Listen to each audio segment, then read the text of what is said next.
Today on the channel, I'll be making this bright and refreshing grilled steak salad. Of course, you're going to have to begin with some steak. And today, I'll be using this 3/4 pound New York strip steak. You may remember that I've grilled New York strip on this channel several other times before, but I've never incorporated it into a salad. So why New York strip today? Well, because of the price. This was an $8 steak. Hard to beat that considering the price of beef these days. Anyways, once I get it out of the packaging, you'll see that this is a thick cut steak, about 1 inch thick. And even though it's only rated USDA choice, has pretty reasonable marbling. Now, we're going to prep the steak the same way we do all steaks on this channel. And that begins by patting it dry with a paper towel, as this will allow it to sear efficiently and properly on the grill.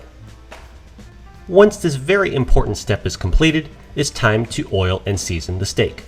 So to begin, drizzle some olive or avocado oil on your steak and gently rub and spread it evenly over the surface of your beef. Follow that up with your seasonings. First, I'm going to grab a few pinches of salt and sprinkle that on that first side. That looks about good. Now to follow that up with some freshly ground black pepper. Terrific.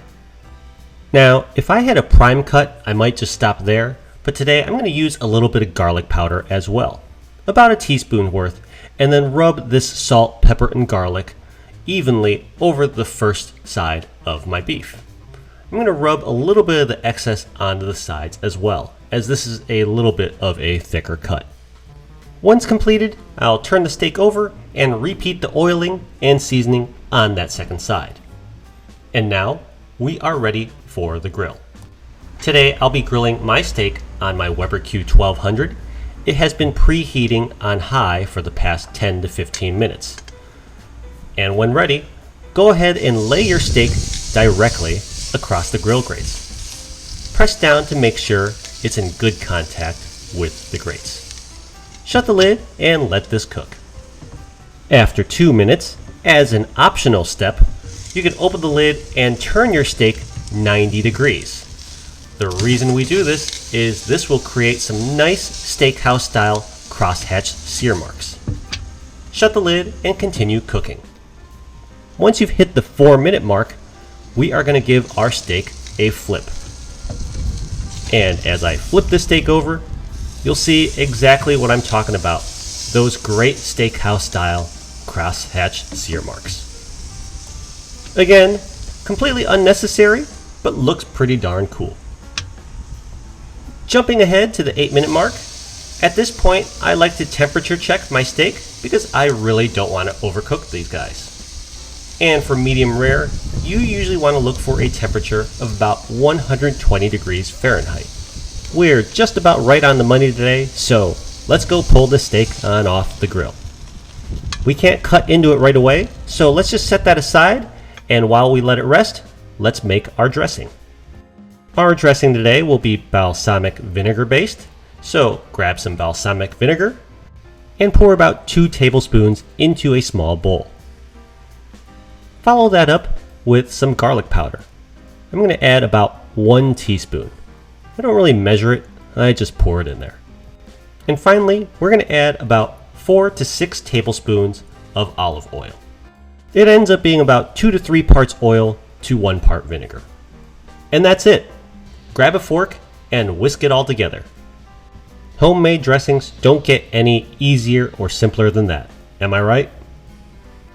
Anyways, let's go on back to our steak and see how we did.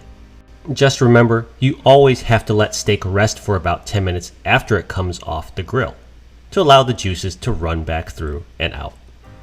Anyways, carving inside, let's see how we did. Okay, a little bit more gray than I was going for, but still pink throughout. I'd probably grade this a medium. Some people might call this a medium rare, but I think it's closer to medium.